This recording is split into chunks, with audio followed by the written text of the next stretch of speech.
राजनीति में जो कुछ भी अचानक घटता हुआ दिखता है उसके तार बहुत पीछे गहराई से जुड़े होते हैं। माना जा रहा है कि देश में एक बहुत बड़ी पॉलिटिकल रीअलाइनमेंट की शुरुआत हो गई है। 2029 का लोकसभा चुनाव हमेशा के लिए बदलने वाला क्या साबित हो सकता है, इसी को फोकस करेंगे। इसके फोकस में 3 ट्रिगर्स हैं: महिला आरक्षण, परिसीमा, वन नेशन वन इलेक्शन। आज जो भी राजनीतिक घटनाएं घट रही हैं, चाहे वो दक्षिण भारत की उठापटक हो या बंगाल में सियासी उथल पुथल, सब इसी बड़े शतरंज के मोहरे हैं। केंद्र सरकार डिलिमिटेशन बिल को एक बार फिर लाने की तैयारी में है और इस बार इसे वन नेशन वन इलेक्शन प्रस्ताव के साथ जोड़कर सरकार देख रही है। इसके पीछे क्या रणनीति है मैं आपको समझाऊंगा। हालांकि ये साफ कर दूं कि वन नेशन वन इलेक्शन पर अभी भी जेपीसी की बैठक चल रही है, इसकी रिपोर्ट नहीं आई है। तो सरकार पहले डिलिमिटेशन बिल लाएगी, उसके बाद वन नेशन वन इलेक्शन के बारे में विचार कर सकती है, क्योंकि सरकार सैद्धांतिक तौर पर इसके लिए तैयार है। इसीलिए जेपीसी को बनाया गया है। माना जा रहा है कि सरकार इस बड़े संवैधानिक कदम से पहले राजनीतिक सहमति बनाने की कोशिश कर रही है और इसी कड़ी में डीएमके, टीएमसी सहित कई क्षेत्रीय दलों से बातचीत शुरू कर दी गई है। तो क्या माना जाए कि पार्टियों में जो उठापटक चल रही है उसके पीछे का बैकग्राउंड यही 3 मुद्दों यानी कि महिला आरक्षण, परिसीमन और वन नेशन वन इलेक्शन है। इस वक्त देश की राजनीति में कुछ बड़ा पक रहा है। पश्चिम बंगाल में ममता बनर्जी के टीएमसी के भीतर बगावत देखने को मिली है, जहां 60 विधायकों ने मिलकर ऋतुराज बनर्जी को विपक्ष का नेता घोषित करवा दिया। विधानसभा चुनाव में हार के बाद टीएमसी इतिहास के अपने सबसे बड़े संकट से जूझ रही है। ममता बनर्जी बचे खुचे लोगों के साथ बैठकर पार्टी को बचाने की जद्दोजहद में है। वहीं लोकसभा में महिला आरक्षण बिल को 2/3 बहुमत न मिलने के बाद केंद्र सरकार ने भी अपनी रणनीति में बदलाव किया है। केंद्रीय मंत्री किरण रिजिजू ने लोकसभा अध्यक्ष ओम बिरला से अनुरोध किया था कि डिलिमिटेशन बिल 2026 और यूनियन टेरिटरीज लॉ बिल 2026 को फिलहाल आगे न बढ़ाया जाए, लेकिन अब खबर यह है कि बिल को फिर से लाने की तैयारी शुरू हो रही है। माना जा सरकार बिल लाने के लिए पूरी तैयारी कर चुकी है, पूरी तैयारी हो चुकी है। अब सरकार का यह कि जैसे पिछले बार किसी से सलाह परामर्श करे बिना दे दिए थे, इस बार वो पहले से तैयारी कर चुके हैं, कर भी रहे हैं। जो तृणमूल के टूटे हुए सांसद है 20, उनसे कांटेक्ट पे है और डीएमके से भी कांटेक्ट पे है। अब किस बेसिस पे कांटेक्ट पे है तो उनके अंदरूनी बात है, पर सरकार पूरी तैयारी के साथ इस बार आएंगे। और लगता है कि टीएमसी के जो खफा संसद है, बिग फोक संसद है, वो शायद सब कुछ में से कुछ लोग तो इसको डिलिमिटेशन को सपोर्ट भी कर रहे हैं। तो लोकसभा में इनको अभी 67 लगभग विधायक एमपी चाहिए। तो 67 एमपी चाहिए तो वो पिछली बार वही लगभग 50-55 संख्या कम हुई थी, उससे गिर गया था बिल। तो इस बार 67 ये जो टीएमसी में टूट है, तो टीएमसी में टूट है तो इसका मतलब ये नहीं कि सारे के सारे एमपी इनके साथ आ रहे हैं। बीजेपी ने पूरा प्रयास किया था, लेकिन बन नहीं पाई, वो अलग बात है, चूँकि चुनाव था। अभी इस बार चूँकि अभी किसी राज्य में, अभी यूपी में चुनाव अभी कुछ समय बाकी है, तो हो सकता है कांग्रेस के साथ जो खड़े दल हैं, छोटे दल, वो टूट करके अंतरात्मा की आवाज़ पे बीजेपी के साथ आ सकते हैं। माना जा रहा है कि शिवसेना, एनसीपी और आप में जो हुआ उसी तरह संसद में टीएमसी का एक समूह बीजेपी के साथ हो सकता है। दावा किया जा रहा है कि इसके लिए नई कवायद की जा रही है। विपक्ष ने भी पैनी नज़र बनाए रखी है। आम आदमी पार्टी में बहुत बड़ा सियासी संकट और टूट हाल ही में देखने को मिली, जब पार्टी के 10 में से 7 राज्यसभा सांसद पार्टी छोड़कर बीजेपी में शामिल हो गए। अब आम आदमी पार्टी का आरोप है कि बीजेपी ये सब अपने फायदे के लिए कर रही है। वहीं बीजेपी बंगाल विजय के बाद उत्साह में है, लेकिन महिला आरक्षण बिल को फिर से लाने के सवाल से बच रही है। भारतीय जनता पार्टी को ये समझ में आना चाहिए कि 2/3 मेजोरिटी इनके पास नहीं है, कि अभी सेंसस चल रहा है। अभी सेंसस के बाद डिलिमिटेशन का प्रोसेस आना चाहिए। ये तो एक कॉन्स्टिट्यूशनल प्रोसेस है, इसको भारतीय जनता पार्टी को ओवर रूल नहीं कर सकती। देखिए, भारतीय जनता पार्टी का शुरू से ही काम ये रहा है, पिछले 12 साल से कर कह रहे हैं, पार्टी ये तो तोड़ रहे हैं। टीएमसी पहली बार थोड़ी तोड़ी है, शिवसेना तोड़ी, एनसीपी तोड़ी, सारे क्षेत्रीय दल तोड़ लिया, आम आदमी पार्टी तोड़ने की कोशिश करी, सब तोड़ लिए। तो भारतीय जनता पार्टी का काम ये है, इनके पास अपना कुछ नहीं है, इनको बस दूसरों के घर में कैसे तोड़ना है, दूसरों के घर में कैसे तोड़ाफोड़ी करने, इसी काम में अमित शाह जी और मोदी जी लगे। तरीके का माहौल अभी बना बंगाल में जीत के बाद और तृणमूल में जिस तरीके की टूट दिखी, अब लोग ये कह रहे हैं कि बीजेपी की तरफ बहुत सारे क्षेत्रीय दलों का झुकाव बढ़ रहा है, डिलिमिटेशन 2.0 की बात हो रही है आने वाले सत्र में। देखिए, क्षेत्रीय दलों का तो नहीं कहती, लेकिन इतना कहूंगी, इस देश के देवतुल्य मतदाता का झुकाव यशस्वी प्रधानमंत्री श्री नरेंद्र मोदी जी की विकास की नीतियों की तरफ है। लिमिटेशन 2.0 की बात हो रही है मैम, लगता है संसद में आना चाहिए, बिल पास होना चाहिए था, इसमें विपक्ष को भी साथ देना चाहिए था। देखिए, ऐसा है, जब तक चीजें हो नहीं जाती, बोलने की मेरी आदत नहीं है, वकील हूँ, केवल तथ्यों पे बोलती हूँ, अफवाहों पे नहीं बोलती। धन्यवाद। वहीं डीएमके ने साफ कर दिया है कि वो 8 जून को नई दिल्ली में होने वाली इंडिया ब्लॉक की हाई लेवल बैठक में शामिल नहीं होगी। लोकसभा अध्यक्ष ओम बिरला ने डीएमके सांसदों के लिए संसद में विपक्षी बेंचों से अलग ब्लॉक में बैठने की मंजूरी दे दी है। डीएमके के 32 सांसद हैं, जो लोकसभा में 22 और राज्यसभा में 10 हैं। अब कांग्रेस और इंडिया ब्लॉक से अलग अलग बैठेंगे। तमिलनाडु विधानसभा चुनाव में किसी को बहुमत न मिलने के बाद कांग्रेस ने डीएमके का साथ छोड़ दिया था। चुनाव में शानदार प्रदर्शन करने वाले अभिनेता विजय की पार्टी टीवीके के साथ मिलकर गठबंधन सरकार बना ली है और वे कैबिनेट का हिस्सा बन चुके हैं। डीएमके इसी बात को पीठ में छुरा घोंपना कह रही है। वहीं कांग्रेस के वरिष्ठ नेता दिग्विजय सिंह डीएमके के इस फैसले पर अपनी नसीहत दे रहे हैं, जबकि बीजेपी डीएमके और कांग्रेस की टूटती दोस्ती पर अपने तर्क रख रही है। डीएमके ने इंडिया अलायंस के पार्टनर होने के नाते हमेशा समर्थन किया है। जो ये घटनाएं हुई हैं तमिलनाडु के इलेक्शन के बाद, उनके इसमें नाराजगी होना स्वाभाविक है। डीएमके आरएसएस बीजेपी के साथ कभी जा नहीं सकती। We are a partners in an alliance, और ये बेसिकली अलायंस जो है ये बीजेपी आरएसएस के खिलाफ है। उनका भी जवाबदारी बनती है कि वो इंडिया अलायंस में रहे। देखिए, कांग्रेस से सारे बिछड़े हैं बारी बारी, ये लोग आपस में लड़ते हैं, दिल्ली में इकट्ठे हो जाते हैं। अब डीएमके इनको चिमटे से भी छूने को तैयार नहीं, इनके साथ बैठने को तैयार नहीं है, क्योंकि डीएमके ने इनको साथ दिया और डीएमके को इन्होंने जैसे मौका मिला धोखा दिया। तो धोखे का दूसरा नाम ही तो कांग्रेस पार्टी है। जहां के अन्नामलई का इस्तीफा बीजेपी ने मंजूर कर लिया, वहीं बीजेपी से अलग होते ही अन्नामलई ने हुंकार भरी। अन्नामलई ने अब अपनी नई पार्टी को बनाने का ऐलान कर दिया है। उनका संगठन अगली बार तमिलनाडु का चुनाव भी लड़ेगा। इतना ही नहीं, उन्होंने ये भी कहा कि उनके और बीजेपी के बीच पिछले 18 महीने से मतभेद थे। अन्नामलई ने शुक्रवार को आधिकारिक तौर पर बीजेपी छोड़ने और एक नया राजनीतिक संगठन वी द लीडर शुरू करने की घोषणा की। उन्होंने कहा कि ये संगठन तमिलनाडु में अगला विधानसभा चुनाव, जो कि 2031 में होना है, वो लड़ेगा। நாம் இதெல்லாம் பேசிட்டோம், பழசை பேசிட்டோம், இருந்ததை பேசிட்டோம். அடுத்து ஆனந்தமாக அன்போடு தமிழ்நாட்டில் ஒரு அரசியல் இயக்கத்தை நாம் துவங்க இருக்கின்றோம். இது அரசியல் இயக்கமா, கட்சி இல்லையா அப்படின்னு நீங்கள் யாரும் கேட்கவே வேண்டாம். கண்டிப்பாக தமிழகத்தில் அடுத்து நடக்கக்கூடிய தமிழகத்தினுடைய பொது தேர்தலில் நம்முடைய கட்சி போட்டியிடும், அதில் எந்த மாற்று கருத்தும் இல்லை. அதற்கு நம்ம தயார் பண்ணணும், நிறைய லீடர்ஸை தயார் பண்ணணும், நிறைய கேடர்ஸை, வாலண்டியர்ஸை தயார் பண்ணணும், உத்வேகத்தோடு தயார் பண்ணணும். அவங்களுக்கு அந்த ஸ்கில் செட்டை நம்ம உருவாக்கி கொடுக்கணும். அதற்கு கொஞ்சம் நேரம் ஆகும்.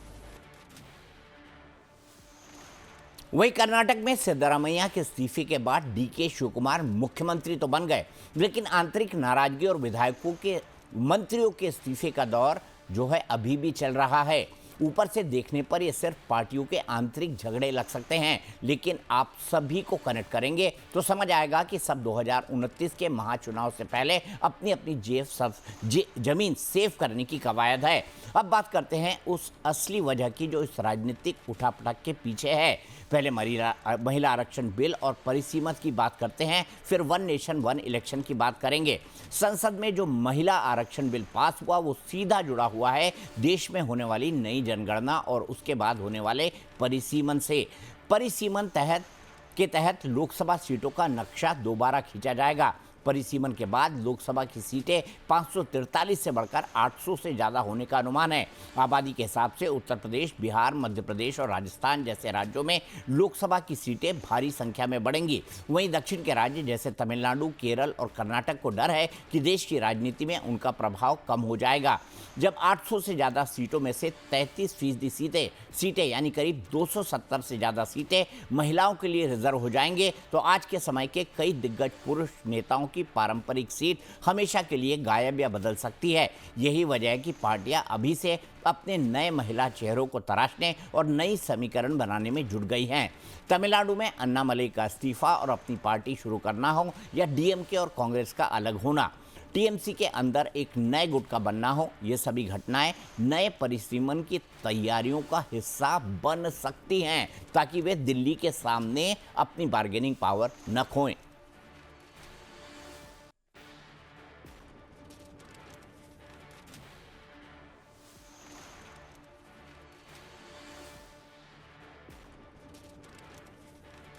इसी पर बात करने के लिए हमारे साथ बीजेपी के प्रवक्ता अनंत अमित जी हैं और हमारे साथ डॉक्टर राहुल यादव हैं, जो कि कांग्रेस के प्रवक्ता हैं। डॉक्टर राहुल यादव जी, आपको दो जगह झटका लग रहा है। एक तो डीएमके आपसे छोड़कर अलग हो गई है, लोकसभा में उन्होंने अलग सीटें मांग ली हैं, और यही डीएमके है जो लोकसभा में हर मुद्दे पर आपके साथ रहती थी। क्या आपको लग रहा है कि इसका इम्पैक्ट, क्योंकि डीएमके जो है चौथा सबसे बड़ा राजनीतिक दल है लोकसभा के अंदर, तो मैं आपसे ये जानना चाहूँगा कि भाई डीएमके के अलग होने के बाद जो परिसीमन लाने की बात सरकार कर रही है और बीजेपी जो है उसको लेकर डीएमके के नेताओं से बातचीत कर रही है, कहीं ऐसा ना हो जिस बिल को आपने रोक दिया था उसको भारतीय जनता पार्टी पास करा ले जाए? नहीं, देखिए दीपक जी, आज जो है, आज देश की राजनीति एक महत्वपूर्ण मोड़ पर खड़ी है। बंगाल से लेकर और महाराष्ट्र हो, ये सारी जो राजनीतिक हलचल दिखाई दे रही है, उसे केवल नेताओं के इस्तीफे, गठबंधन, बयानबाजी के रूप में सिर्फ नहीं देखा जाना चाहिए। इसके पीछे एक बहुत बड़ा राजनीतिक पुनर्गठन एक तरीके से भाजपा करने की साजिश है। भाजपा और नरेंद्र मोदी जी 2029 के चुनाव को केवल एक चुनाव नहीं बल्कि राजनीतिक ढांचे के चुनाव के रूप में इसको सामने लेकर आ रहे हैं। एक तरफ महिला आरक्षण लागू करने की ये लोग बात करते हैं, दूसरी तरफ वन नेशन वन इलेक्शन का एजेंडा ये लोग दिखाते हैं देश को। इन दोनों विषयों पर सीधा प्रभाव देश की राजनीतिक संरचना हो, सीटों के वितरण हो, टिकट बंटवारा हो, दलों के सामाजिक समीकरण हो, उन सब पर पड़ने वाला है। भाजपा को पता है कि 2024 के लोकसभा चुनाव में उसे 240 सीटों पर रुकना पड़ा। 303 से 240 पर आना केवल एक संख्या मात्र का अंतर नहीं है, बल्कि जनता का ये साफ संदेश है कि भाजपा अपने दम पर बहुमत नहीं ला सकी और उससे सहयोगी दलों के सारे सरकार बैसाखियों पर है। दक्षिण भारत में भी कमोबेश यही स्थिति है। दक्षिण भारत में भाजपा को जो अपेक्षित सफलता नहीं मिली। आपके किसी पैनलिस्ट की तरफ से बैकग्राउंड से आवाज आ रही है, इनको बोलिए। आनंद जी, अगर आप बोल रहे हैं तो बीच में ना बोलिए, मैं तुरंत आपके पास आऊंगा, हमारे पास बहुत वक्त है बातचीत करने का। नहीं, ये फोन पे है भैया, ये किसकी आवाज आ रही है? ऐसे नहीं होता। थोड़ा लोगों को बताओ कि पीसीआर में वो वहां पे टेक्नोलॉजी समझ ले, फील्ड रूम में बैठ के। देखिए, दक्षिण भारत में भी भाजपा बिल्कुल कुछ भी बेहतर प्रदर्शन, यहाँ तक कि अपेक्षित प्रदर्शन भी नहीं कर पाई। तमिलनाडु में इनकी 0 सीट है, केरल में सीमित इनकी एक उपस्थिति मात्र दर्ज हुई है, तेलंगाना में भी प्रदर्शन इनका, कर्नाटक में अपेक्षा से कम इनके परिणाम रहे थे। भाजपा को ये संदेश दिया देश की जनता ने कि यदि 2029 जीतना है तो नए सामाजिक और राजनीतिक समीकरण आपको बनाने होंगे, लेकिन उनको लेकर ये जिस तरीके की एक षड्यंत्रकारी राजनीति जो भाजपा और नरेंद्र मोदी जी कर रहे हैं वो पूरे देश की जनता के सामने है और ये 2024 में भाजपा को शायद समझ भी आ गया। इसलिए आज हम ये देखते हैं कि भाजपा क्षेत्रीय दलों के साथ नए समीकरण बनाने की कोशिश करती है, लेकिन वो कोशिश क्या करती है कि क्षेत्रीय दलों को तोड़ने की बात हो, बहुत सारे दल एनसीपी हो, INLD हो, शिंदे की सेना जो इन्होंने बनाई हो, रामविलास पासवान जी की पार्टी हो, बहुत सारी पार्टियों को इन्होंने तोड़कर जिस तरीके की राजनीति की शुरुआत इन्होंने करी है मोदी जी के दौर में, ये पूरा देश देख रहा है। लेकिन आज जो है वो आज सबसे बड़ा सवाल ये है कि क्या महिला आरक्षण और वन नेशन वन इलेक्शन एक इनका लोकतांत्रिक सुधार है या फिर भाजपा का एक चुनावी गणित ठीक है, हम आएंगे वन नेशन वन इलेक्शन में। डॉक्टर राहुल यादव जी, सब चीजें एक साथ में मत बोल दीजिए। आप अच्छी बात कर रहे हैं लेकिन सब चीजें एक साथ में मत बोल दीजिए। मैंने आपसे पूछा कि क्या नया पॉलिटिकल रीअलाइनमेंट हो रहा है। अनंत अमित जी, परिसीमन बिल आप ला रहे हैं, तैयारी हो गई, डीएमके ने हाँ बोल दिया, टीएमसी को आप फिर तोड़ रहे हैं संसद में भी। जी दीपक जी, सर्वप्रथम तो वंदे मातरम, भारत माता की जय। देखिए, अभी जो देश का राजनीति दीपक जी जिस तरीके से बदल रहा है, निश्चित तौर पे इस देश की सबसे बूढ़ी पार्टी कांग्रेस पार्टी रही है। अभी हमारे मित्र कह रहे थे कि 240 पे आ गए। अरे साहब, आप तो 403 पर थे, 403 से 100 के नीचे आ गए। हम तो उन मुद्दों पे बात भी नहीं कर रहे। लेकिन आज देश की जरूरत है वन नेशन वन इलेक्शन। ये पूरे देश की जनता की डिमांड है। जिस तरीके से अतिभार चुनाव, हर पूरे 5 वर्ष चुनाव की प्रक्रिया में पूरा प्रदेश लगा रहता है, तो ये चुनाव एक बार होने के बाद जो विकास की गतियां, जो जिस तरीके से विकसित भारत की बात माननीय मोदी जी ने कही है, 2047 में विकसित भारत बनाना है, तो इन तमाम मुद्दों को लेकर वन नेशन वन इलेक्शन होने के बाद खर्चे भी कम होंगे, विकास की गति और तेज बढ़ेगी। तो इन तमाम मुद्दों को लेकर दूरगामी सोच है माननीय मोदी जी का, उसी के तहत ये काम कर रहे हैं। और दूसरा, जहां तक महिला आरक्षण की बात है, तो महिला आरक्षण हमारे चुनावी एजेंडा में था, हमारे घोषणा पत्र में, हमारे संकल्प में है। तो इन तमाम संकल्पों को लेकर हम आगे बढ़े थे और पूरा हम जिस तरीके से आप बता रहे, निश्चित तौर पे हम मानसून सत्र में उसको लेकर आएंगे। और हमें पूर्ण विश्वास है कि आत्मा की आवाज के तहत तमाम दल के नेता हमारे साथ आएंगे। अभी 18 तारीख को 4 राज्यों में चुनाव हो रहे हैं, 28 सीट पर लोग राज्यसभा का चुनाव हो रहा है। हमें ये लग रहा है कि अभी हमारी संख्या 113 के आसपास है, हमारी संख्या और भी बढ़ेगी। और जिस तरीके से डीएमके के साथ कांग्रेस ने जो व्यवहार किया है, अब 5 विधायकों के साथ साहब आप दूसरे पार्टी के साथ चले गए, तो ये तो आपकी अवसरवादिता बता रही है ना। आपका पुराना एलआई था, ये आपके इंटरनल मामला है। लेकिन डीएमके लगातार हमारे संपर्क में है, लेकिन डीएमके और हमारा निश्चित तौर पे हमारा मतभेद है उनके साथ। उनका पॉलिटिकल एजेंडा कुछ और है, हमारा पॉलिटिकल एजेंडा कुछ और है। लेकिन देश हित में जब महिला आरक्षण की बात होगी, महिला आरक्षण बिल लाने की बात होगी, तो हम तमाम दलों से हम आग्रह करेंगे कि वो हमारे साथ आए और इस बिल को कैसे पास कराएं, ये हमारी जिम्मेदारी है, चूंकि हमने संकल्प पत्र में कहा है। और निश्चित तौर पर महिलाओं का सम्मान, महिलाओं का विकास माननीय मोदी जी के नेतृत्व में हमने कहा है कि इस देश की महिलाएं, इस देश की बेटी, इस देश की माँ को हम सुरक्षित रखना चाहते हैं, उनको हम आरक्षण देना चाहते हैं। 33% आरक्षण की बात है, आज की बात नहीं है, बहुत पुरानी बात है। इन तमाम मुद्दों के साथ देश की पॉलिटिक्स भी बदल रही है, निश्चित तौर पे बदल रही है दीपक जी। ठीक है, मैं आगे आऊंगा। बताइए डॉक्टर राहुल यादव जी, आपकी party one nation one election में क्या कहती है? जेपीसी की मीटिंग चल रही है, जेपीसी ने अपनी अभी रिपोर्ट दी नहीं है। जेपीसी की रिपोर्ट आने के बाद पार्लियामेंट उसको स्वीकृत करेगी और उसके बाद कहीं कानून बनने जाएगा। आप सैद्धांतिक तौर पर वन नेशन वन इलेक्शन के पक्ष में हैं कि लोकसभा और विधानसभा चुनाव साथ हो? देखिए, ये जो वन नेशन वन इलेक्शन है या इनका ये वन नेशन वन कंट्रोल है, भाजपा के प्रवक्ता अभी कह रहे थे कि चुनावी खर्चों पर इसको अंकुश लगेगा। लेकिन लोकतंत्र कोई कॉर्पोरेट प्रोजेक्ट नहीं है साहब। भारत दुनिया का सबसे बड़ा संघीय लोकतंत्र है। तमिलनाडु की राजनीति यहाँ अलग है, कर्नाटक की राजनीति अलग है, बंगाल की राजनीति अलग है, केरल की राजनीति अलग है। क्या दिल्ली में बैठकर एक चुनावी कैलेंडर पूरे देश पर थोपा जा सकता है?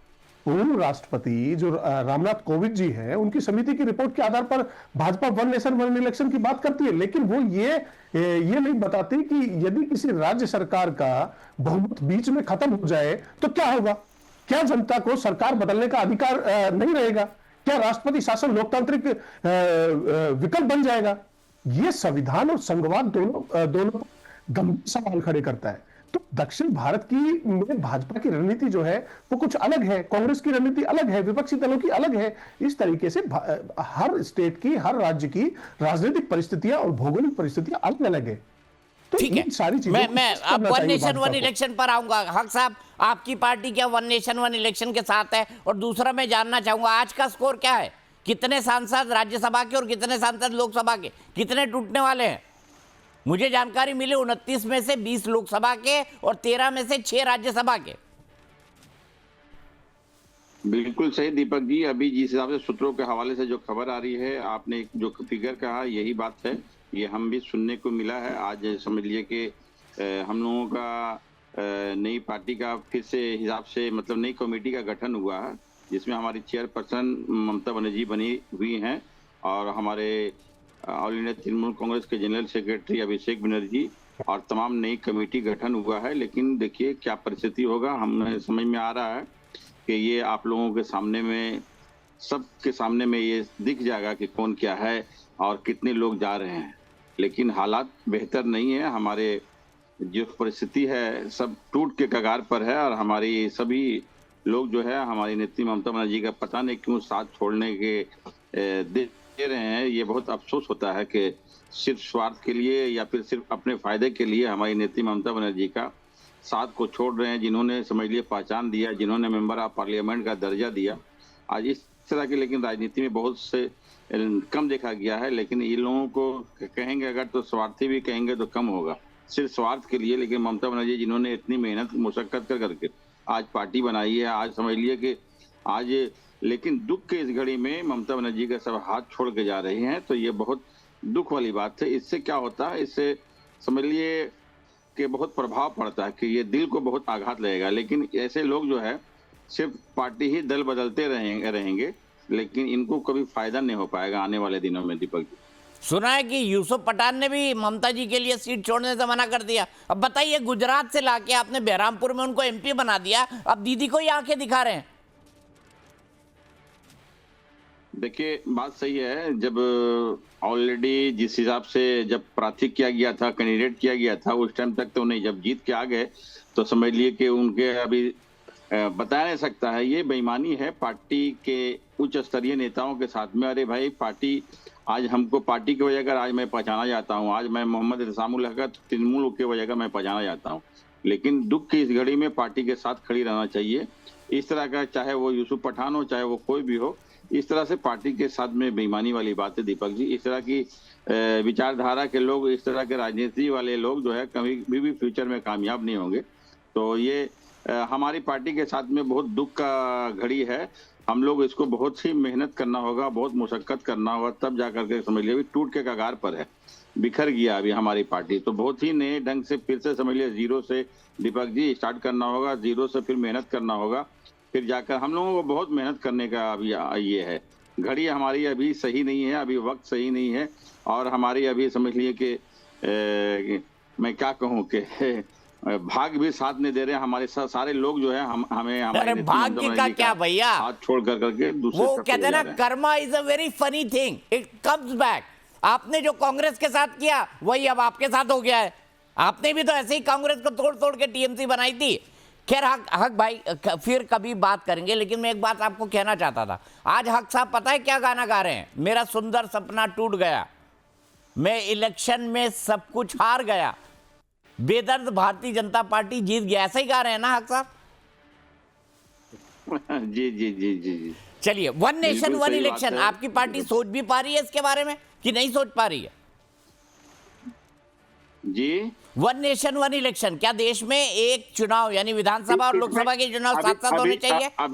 अभी तो इस पर अपनी कोई प्रतिक्रिया नहीं दूंगा, इसलिए कि अभी तो अपने हालात को ठीक करना है और अपनी अभी इंडिया ब्लॉक की समझ लीजिए जब मीटिंग होगी तभी बात होगी। दीपक जी, अभी तो पहले फिलहाल अभी एक अपने आप को समझ लीजिए कि कंट्रोल करना है, जो हमारी पार्टी टूट रही है उसको सही करना है।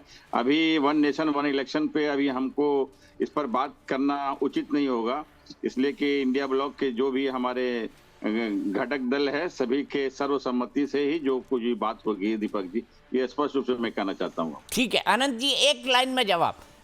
डॉक्टर राहुल यादव जो है बिल्कुल भी वन नेशन वन इलेक्शन के पक्ष में नहीं है, ना ही कांग्रेस पार्टी है। क्या सुझाव आप देंगे ऐसे में वन नेशन वन इलेक्शन को पास कराने के लिए? निश्चित तौर पे दीपक जी, ये देश की जनता की आवाज है, ये पार्टी की आवाज नहीं। और मुझे लगता है कि सारे दल को मिलकर वन नेशन वन इलेक्शन ये देश की आवाज है और निश्चित तौर पे खर्चे कम होंगे और एक साथ चुनाव होगा तो देश का विकास होगा। लेकिन कांग्रेस को विकास से तो मतलब नहीं है। और हक साहब के लिए तो मैं बस यही कहूंगा कि जब रावण का वध होता है तो राम जी एक बात कहते हैं कि रहा न कोई कुल रोबन हारा हुई वाली स्थिति है। हक साहब, आपको शुभकामना है, आप भी वन नेशन वन इलेक्शन की बात करिए, पश्चिम बंगाल में संघर्ष करिए, विपक्ष में रह के भी संघर्ष होता है। ममता दीदी तो संघर्ष से ही निकल कर आई हैं और उनके संघर्ष की गाथा सब लोग जानते हैं। वन नेशन वन इलेक्शन का पूरा कॉन्सेप्ट क्षेत्रीय पार्टियों के लिए किसी पॉलिटिकल सुनामी से कम नहीं है। लोकसभा और विधानसभा के चुनाव एक साथ होना सुनने में तो बड़ा अच्छा लगता है, लेकिन इससे देश का पैसा बचेगा, बार बार आचार संहिता नहीं लगेगी। लेकिन इसके पीछे जो असली पॉलिटिकल गेम है उसने क्षेत्रीय छत्रपों की रातों की नींद उड़ा रखी है। जब देश का आम चुनाव होता है तो मतदाता का माइंडसेट बिल्कुल अलग होता है। तब वो देखता है कि देश का प्रधानमंत्री कौन बनेगा, राष्ट्रीय सुरक्षा का क्या होगा, विदेश नीति कैसे होगी। लेकिन जब राज्य का चुनाव होता है तो वो देखता है कि उसके इलाके की सड़क कैसी है, पानी आ रहा है या नहीं, स्थानीय विधायक कैसा है। अब कल्पना कीजिए कि दोनों वोट डालने के लिए वोटर एक ही दिन एक ही पोलिंग बूथ पर खड़ा होगा। उसके सामने 2 ईवीएम मशीनें होंगी या एक ही मशीन में 2 बटन होंगे। ऐसे में होता यह है कि जो राष्ट्रीय लेवल का बड़ा चेहरा, उनकी लहर या नैरेटिव देश भर में चल रहा होगा, उसका सीधा असर राज्य के वोट पर भी पड़ जाएगा। वोटर राष्ट्रीय मुद्दे के बहाने राज्य में भी उसी पार्टी को वोट दे आता है। स्टडी कहती है कि जब केंद्र और राज्य के चुनाव एक साथ होते हैं तो लगभग 77% से 80% चांस होते हैं कि वोटर दोनों जगह एक ही पार्टी को चुनता है। क्षेत्रीय दलों को सबसे बड़ा डर यही है कि उनका लोकल एजेंडा राष्ट्रीय मुद्दों के सामने पूरी तरह बह जाएगा। जब वन नेशन वन इलेक्शन होंगे तो उसमें संसाधनों का खर्च बहुत ज़्यादा होगा, और उस परिस्थिति में जो भारतीय जनता पार्टी या कांग्रेस से लेकर जो बड़ी पार्टियां हैं वो तो उसमें सर्वाइव कर जाएंगी। और महत्वपूर्ण चीज़ तो यह है कि जो बड़ी पार्टियां हैं, भारतीय जनता पार्टी और कांग्रेस, उनके बीच में भी, चूँकि भारतीय जनता पार्टी के पास संसाधनों का आवंटन काफ़ी ज़्यादा है, वैसे स्थिति में जब पूरे देश में एक ही साथ एक ही समय पर चुनाव होंगे वन नेशन वन इलेक्शन के, तो फिर भारतीय जनता पार्टी को क्या कांग्रेस संसाधनों के आधार पर चुनौती दे पाएगी? क्या भारतीय जनता पार्टी को केवल संसाधनों के आधार पर बढ़त नहीं हो जाएगी? वही क्षेत्रीय पार्टियों के पास संसाधनों की कमी होती है, वो 1 या 2 राज्यों तक सीमित होती हैं। बीजेपी या कांग्रेस जैसी राष्ट्रीय पार्टियों के पास देश के हर कोने में कार्यकर्ताओं की फौज है, IT सेल है, और सबसे बड़ी बात यह है कि बड़ा चुनावी बजट है। अगर पूरे देश में एक साथ चुनाव का बिगुल फूंक दिया जाए तो विज्ञापन से लेकर रैलियों तक राष्ट्रीय पार्टियां पूरे मीडिया और सोशल मीडिया स्पेस को घेर लेंगी। एक क्षेत्रीय पार्टी जिसके पास सीमित फंड हो, वो राष्ट्रीय पार्टियों के इस हाईटेक और महंगे इलेक्शन मैनेजमेंट का मुकाबला कैसे करेगी? अगर उन्हें 2029 में टिकना है तो उन्हें आज से ही अपने संगठन को लोकल से उठाकर अल्ट्रा मॉडर्न बनाना होगा, जो बिना मजबूत संगठन के मुमकिन नहीं है। ये बड़ा सवाल है कि आगे की तस्वीर क्या होगी। देश में राजनीतिक तौर पर 3 बड़े बदलाव आने वाले दिनों में साफ दिखेंगे। बीजेपी सिर्फ उत्तर भारत के भरोसे नहीं बैठना चाहेगी। बंगाल में टीएमसी के संकट का सीधा फायदा उठाकर बीजेपी पूर्वी भारत में खुद को सबसे मजबूत हालत में रखना चाहेगी। वहीं दक्षिण में भले ही अन्नामलई अलग राह पर हों, लेकिन बीजेपी वहां AIADMK जैसे दलों के साथ मिलकर नए गठबंधनों के जरिए पैठ बनाने की कोशिश करेगी। वहीं कांग्रेस अब क्षेत्रीय दलों के साथ मिलकर साउथ में दबदबा रखना चाहती है। माना जा रहा है कि राहुल गांधी इस रणनीति पर काम कर रहे हैं कि साउथ में लोकसभा की अधिकतर सीटों पर कांग्रेस का कब्जा हो, लेकिन ये रणनीति फिलहाल तो सपने की तरह है। कर्नाटक में DK शिवकुमार को कमान सौंपना और तमिलनाडु में DMK से अलग होकर थलपति विजय की टीवी के सरकार में शामिल होना ये साफ करता है कि कांग्रेस अब खुद को जूनियर पार्टनर के रूप में नहीं बल्कि फ्रंट सीट पर देखना चाहती है। तो क्या देश की राजनीति वन नेशन वन इलेक्शन लागू होने से पहले यू टर्न लेने वाली है? वन नेशन वन इलेक्शन को लेकर अगर देखा जाए कि संवैधानिक तौर पे उसे कैसे क्रियान्वित करना है, क्योंकि इसी देश में हम लोगों ने देखा है कि 1967 तक तमाम जो चाहे विधानसभा के चुनाव हो, लोकसभा के चुनाव हो, वो एक साथ संपन्न होते थे। यहाँ पे पार्लियामेंट्री डेमोक्रेसी है भारत में, संसदीय, जिसमें कि सरकार के कार्यकाल को फिक्स नहीं किया जा सकता है। वो जो प्रेसिडेंशियल फॉर्म ऑफ गवर्नमेंट है जो अमेरिका में है, उसमें सरकार का कार्यकाल बिल्कुल फिक्स होता है उसमें।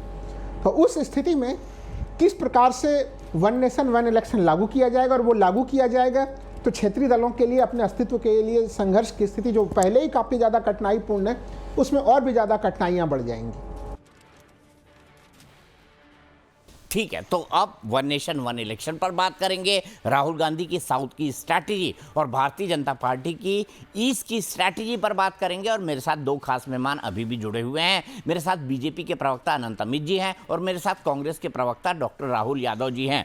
डॉक्टर राहुल यादव जी, ये तभी हो पाएगा, ये सब तभी हो पाएगा वन नेशन वन इलेक्शन की बात हो। हालांकि उसकी अभी तो जेपीसी की रिपोर्ट ही सामने नहीं आई है। जेपीसी क्या सुझाव देती है इसका इंतजार करना होगा। लेकिन जो डीलिमिटेशन की बात हो रही है, वो ये कहा जा रहा है कि डीलिमिटेशन के लिए सेंसस यानी जनगणना का इंतजार किया ही नहीं जाए, तभी डीलिमिटेशन 2029 में हो जाएगा। क्योंकि 2029 तक जनगणना खत्म हो और डीलिमिटेशन कमीशन अपनी रिपोर्ट दे दे, इसकी संभावना न के बराबर है। क्या आप जनगणना को जो डीलिमिटेशन है उससे अलग किए जाने के साथ हैं या उसके खिलाफ है?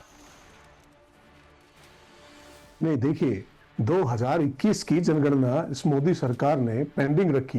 क्यों रखी? आज देश के सामने ये चीजें स्पष्ट नहीं कर रहे, क्योंकि जिस तरीके से राहुल गांधी जी ने जो ओबीसी के आरक्षण को लेकर बात रखी, ये पिछड़ों के आरक्षण को लेकर बात रखी, उससे भाजपा जो है बिल्कुल बौखला चुकी है। तो उनको समझ नहीं आ रहा कि हम क्या करें। उस स्थिति में इन्होंने ना तो जनगणना करवाई समय पर, बहुत छोटे छोटे कंट्रियों ने भी जनगणना करवा ली। अब इन्होंने कोविड का हवाला दिया कि साहब कोविड की वजह से हम लोग नहीं करवा पाए, लेकिन बांग्लादेश जैसी कंट्रियों ने करवा लिया। अभी आप दीपक जी, मैं आपकी एक बात पर अपनी आपत्ति दर्ज करवाना चाहूंगा। आपने कहा कि वन नेशन वन इलेक्शन के खिलाफ कांग्रेस पार्टी और मैं हो। ये बिल्कुल आपने गलत कहा है। मैंने ये कहीं भी नहीं कहा कि हम इसके खिलाफ है। हमने कहा, भाजपा के प्रवक्ता से पूछा, लगातार हमारा नेतृत्व पूछ रहा है कि भाई इसका फॉर्मेट क्या है। जब अगर सरकारें अल्पमत में आ जाएंगी या बहुमत से दूर रहेंगी या नहीं हो पाएगा, जो कि आप इसमें सबसे एक्सपर्ट हैं, आप सरकारें लगातार गिराने में एक्सपर्ट हैं, उस स्थिति में उस राज्य के चुनाव की क्या स्थिति रहेगी? इनको फॉर्मेट रखना चाहिए देश की जनता के सामने, विपक्ष के सामने। स्थिति को भ्रमित नहीं रखना चाहिए। अभी मतलब महिला आरक्षण की बात, ठीक है, मैं समझ गया आपकी बात। देखिए, आप वन नेशन वन इलेक्शन के खिलाफ सिद्धांततः नहीं है, आप चाहते हैं पहले फॉर्मूला सामने आए। मुझे अपनी बात नहीं, मैं आपसे, चूंकि आपने एक बड़ी बात कही तो मैं थोड़ा सा क्लैरिफिकेशन चाहता हूं उस पर। सिद्धांततः आप खिलाफ नहीं है, आप चाहते हैं पहले फॉर्मूला सामने आए, पहले सरकार अपना मत स्पष्ट करे वन नेशन वन इलेक्शन को लेकर। नहीं, सिद्धांततः खिलाफ नहीं। अरे भाई सिद्धांततः हम खिलाफ है या पक्ष में है, पहले चीजें तो सरकार स्पष्ट करे, एक फॉर्मेट तो रखे विपक्ष के सामने, जिससे चीजें स्पष्ट हो। उसके बाद हम कोई चीज कहने बताने की स्थिति में रहें। आज जो है, अभी भाजपा के प्रवक्ता ने महिला आरक्षण की बात करी, मैं उस पर भी इनका थोड़ा सा ज्ञानवर्धन कर देता हूं। महिला आरक्षण की सबसे जो पुरानी समर्थक पार्टी है वो कांग्रेस पार्टी रही है। 1996 में पहली बार महिला आरक्षण बिल कांग्रेस सरकार के समय लाया गया था। 2010 में राज्यसभा में महिला आरक्षण बिल कांग्रेस के नेतृत्व वाली यूपीए सरकार ने पारित किया था। 2023 में भाजपा ने महिला आरक्षण विधेयक पारित किया, लेकिन उसे जनगणना और परिसीमन से जोड़ दिया। तो मेरा इन भाजपा के प्रवक्ता से सवाल है कि यदि अगर इनकी नीयत साफ थी महिला आरक्षण को लेकर, तो 2024 के लोकसभा चुनाव में इन्होंने 33% टिकट महिलाओं को क्यों नहीं दिए? भाजपा ने महिलाओं को 15% मतलब टिकट दिए। तो महिला आरक्षण की घोषणा करना और उसे लागू करना, ये दोनों अलग बातें हैं। तो इसको भाजपा जो है स्पष्ट कर पा रही है। भाजपा ने घोषणा कर दी कि, लेकिन लागू आज तक भी नहीं किया। इसका जवाब आज तक भाजपा ने नहीं दे पाई है। यानी महिलाओं को अधिकार अभी नहीं, केवल ये इनका वादा मात्र है, ठीक है। ठीक है, मुझे ये बताइए अनंत अमित जी, बड़ी बात उन्होंने कही है। उन्होंने कहा है कि अगर आप महिला आरक्षण बिल पेश कर चुके थे, आप तैयार, मतलब ये साफ कर चुके थे कि आप महिलाओं को 33% आरक्षण देंगे, तो 2024 में ही ये कर देते, 2024 में ही लागू करवा दिया होता। अब ये आफ्टर थॉट क्यों आया है, जब आपको लगता है कि जनगणना जो है वो 2029 से पहले होगी ही नहीं? जबकि 2023 में सर्वसम्मति से पारित हो गया था ये बिल। दीपक जी, पहले तो मेरा ज्ञान बढ़ा रहे थे यादव जी, तो मैं इनका ज्ञान थोड़ा बढ़ा देता हूं, फिर आपके प्रश्नों पे आ जाता हूं। इन्होंने कहा कि साहब इनकी व्यवस्था, इन्होंने सरकार परिवर्तन। आपके जानकारी के लिए बता दूं, इस देश में सबसे ज्यादा राष्ट्रपति शासन अगर किसने लगाया तो कांग्रेस के शासनकाल में 90 बार अभी तक लग चुका है, और सिर्फ इंदिरा गांधी के शासनकाल में 50 बार राष्ट्रपति शासन लगाने का काम इसी देश में इंदिरा गांधी के कार्यकाल में हुआ है। चाहे वो झूठे व्हाट्सएप यूनिवर्सिटी का ज्ञान कहाँ बांट रहे हैं आप? अरे व्हाट्सएप यूनिवर्सिटी का क्या ज्ञान कहाँ बांट रहे कहलाते हो ना हैं? व्हाट्सएप कोई फैक्ट है आपके पास? 90 बार और 50 बार 90 बार कहाँ से पढ़ के आए हो? कहाँ से पढ़ के आए हो आप? कहाँ से पढ़ के आए हो आप? 77 किस तरीके की नहीं आप नहीं कहाँ से पढ़े हो? ये सब व्हाट्सएप पे व्हाट्सएप के फर्रे यहाँ पढ़ लोगे, ऐसे थोड़ी चलेगा। अरे नहीं सामने रखो चीजों को यार, बात सुनिए ना, आपके समय में बोल रहा था मैं, इतना ज्ञान झूठ कैसे बोल के कैसे निकलोगे? आप वहां झूठ बोल रहे हैं ना। अरे मैं झूठ बोल के कैसे निकलोगे? 90 बार का मैं गिनवाता हूं, 90 बार। हालात ये बना रखे हैं कि सबको परीक्षा पेपर की निगरानी करनी पड़ रही है, उससे ना हमारे राजस्थान में आपकी सरकार थी, इमरजेंसी से गुजर रहा है। ये हालत बना दी आपने यादव जी, एनटीए के चेयरमैन को बात से नाराज क्यों बनाया, ये कहाँ मुद्दों से भटका रहे हैं? ये व्हाट्सएप यूनिवर्सिटी के फर्रे पढ़कर यहाँ पढ़ लोगे, ये क्या, ये किस तरीके की बहस है? इस तरीके की बहस का हल्का स्तर। ठीक है राहुल यादव जी, उनको अपनी बात कहने दीजिए। आनंद जी कहिए, स्तर आपने अपना विरोध दर्ज करा दिया। नहीं आप झूठ ये तो तय करेंगे ना, मैं झूठ बोल रहा हूँ सही बोल रहा हूँ, आप क्या करेंगे क्या? नहीं 90 बार हुआ है, मैं गिनवा दूं क्या? आजादी के बाद से आज तक मैं कह रहा हूँ नरेंद्र मोदी के शासनकाल में 180 बार हुआ है, बताओ। झूठ बोल रहे हैं, लेकिन मेरे पास रखने का चाहिए ना भाई, मेरे पास है ना। अब आप बताइए ना, बता रहा हूँ ना, 66 से पढ़ कर आया, बताइए। मैं तो कह रहा हूँ ना, 50 बताइए, इंदिरा गांधी समय हुआ। आप जो उसकी अवधि बता दीजिए, राष्ट्रपति कौन थे उस समय? आप राहुल जी बेचैन भारत मत होइए, बात राष्ट्रपति थे। नहीं बेचैन भारत मत होइए, बेचैन भारत मुद्दे पे आइए। अच्छा राहुल जी उनको अपनी बात कहने दीजिए ना, आपने अपनी आपत्ति दर्ज करा दी। आप जब बोल रहे थे वो खामोश थे भाई, आपने भी लंबा बोला। Rahul ji please. One nation one election के सपोर्ट में कांग्रेस है कि नहीं, हम तो ये पूछ रहे हैं आपसे। आप सरकार जो की तो उस स्थिति में फिर इलेक्शन लागू रहेगा, बताइए। यदि आपका ज्ञान देना बंद हो गया हो तो मैं अपनी बात को रखूं। नहीं बताइए ना, आपके सवाल का मैंने जवाब दे दिया। क्या जवाब दिया आपने? मैं कह रहा हूं अगर सरकारें गिराएंगे वन नेशन इलेक्शन लागू होने के बाद, उस स्थिति में उस राज्य के चुनाव आप वन नेशन वन इलेक्शन के तहत करवाएंगे या फिर अलग से करवाएंगे? अच्छा पहले राहुल जी कर दीजिए, एक बार में चुनाव होते थे कि नहीं होते थे? अरे भाई आप नहीं एक देश में वन क्या होता था पहले होते थे, बचने को भाग ये सब नहीं आप बताइए ना, बताइए देश में आप जो देश के सामने ये भ्रम की स्थिति फैला रहे हो, बता के जाइए। अगर सरकार गिराएंगे राहुल गांधी जी स्टेट की, जैसे आपने महाराष्ट्र की, अरे भाई आपने जिस तरीके से महाराष्ट्र की सरकार गिराई, उनको आपने जिस तरीके से महाराष्ट्र की सरकार गिराई, उस स्थिति में वन नेशन वन इलेक्शन का फॉर्मूला सुनामी आने वाली है, कौन कहता है? देश के आर्थिक सुनामी आने वाली है, ये कौन कहता है? आपके युवराज कहते हैं ना। उनको कौन? राहुल गांधी जी ने जो कहा वो सामने आ गया। वो आईबी का चीफ उनको मैसेज कर रहे हैं क्या? कितने सुप्रीम कोर्ट के जज उनको मैसेज कर रहे हैं क्या? अरे मुद्दों से तो आप भटका रहे हैं। कॉन्फ्रेंस करवा दीजिए। आपके युवराज ने क्या वैश्विक संकट सुझाव दिया? आपके युवराज ने सीबीआई से करवा दीजिए। सीबीआई को तो आपने सुप्रीम कोर्ट ने कहा था ना। आप मेरे सवाल का जवाब दीजिए। सुप्रीम कोर्ट ने कहा था ना। आपने 2 सवाल है, आप मेरे सवाल का जवाब दीजिए भाई। आप सत्तारूढ़ दल के प्रवक्ता है, आप मुझे बता दीजिए 90 बार अगर राष्ट्रपति शासन कांग्रेस के कार्यकाल में लगा था तो कौन कौन राष्ट्रपति थे?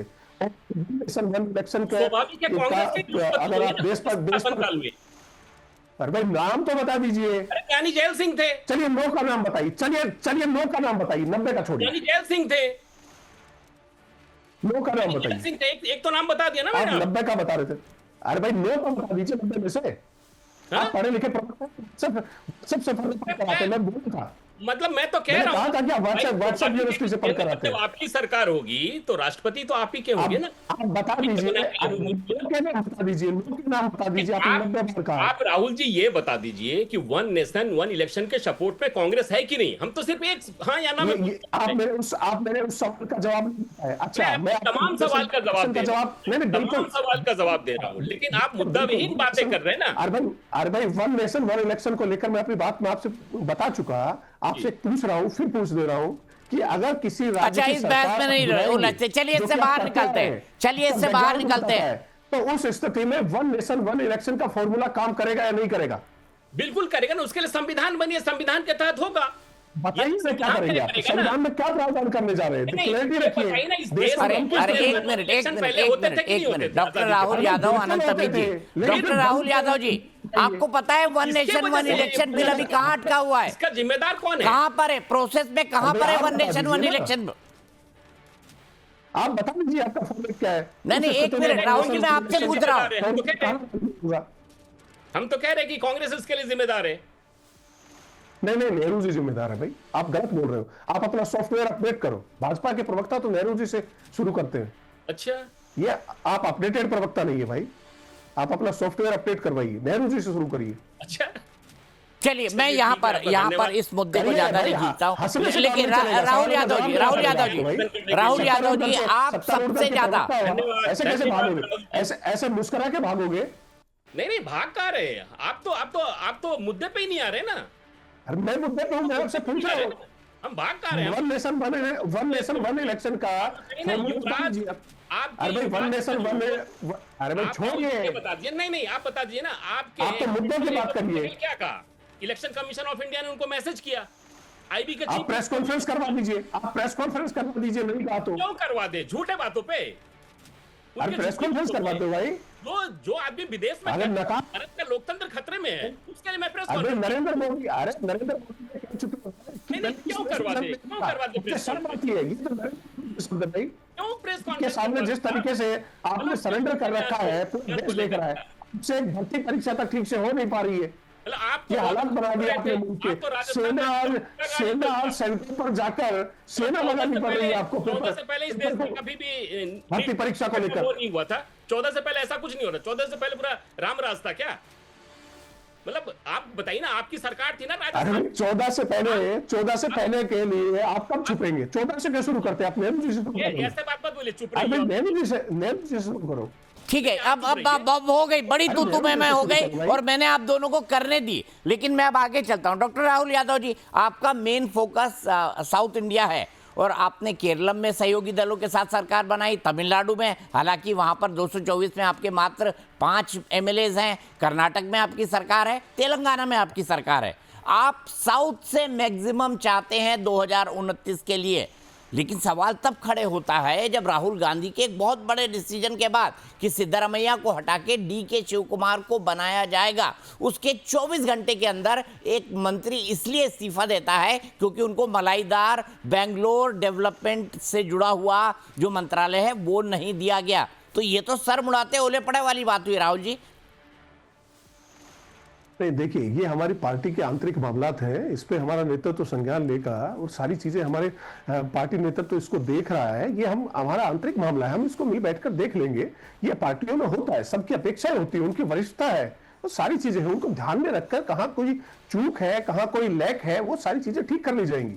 देखिए आज विषय ये नहीं है, आज विषय ये है कि आज देश के हालात क्या है। आज जो है चाइना हमारे देश के अंदर कब्जा कर चुका है। 80 करोड़ लोगों को नरेंद्र मोदी जी ने मुफ्त दिया। ये हालत के बता दिया। आज आम आदमी का रसोई चलाना मुश्किल। जो हाल में ही अभी देखिएगा, नरेंद्र मोदी जी के राजेश भाई है, लाख करोड़ किसी का पैसा नकद गए। इस देश के सारे हाईवे आज गिरवी रखे हैं बैंकों के पास। ये हालत इन्होंने बना दी है। लेकिन जो 40 पढ़ रहा है वो सारे देश के सामने है। कुछ जैसे आप जैसे चंद पत्रकार हैं जो पत्रकारिता इस बड़े मुश्किल दौर में आज पत्रकारिता कर पा रहे हैं। ये हालात है। जो भाजपा के प्रवक्ता है, मेरे एक भी सवाल का जवाब नहीं दे पाए। 2024 में भी भाजपा के चुनाव में भी भाजपा को स्पष्ट संदेश साउथ के राज्यों ने दिया है। तमिलनाडु में भाजपा शून्य हो गई 2024 के चुनाव में।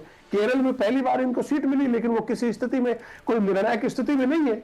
कर्नाटक में भी इन्होंने जिस तरीके से हमारी सरकारों को अस्थिर करने की प्रयास किए, इसमें वो कामयाब नहीं हो पाए, आगे भी नहीं हो पाएंगे।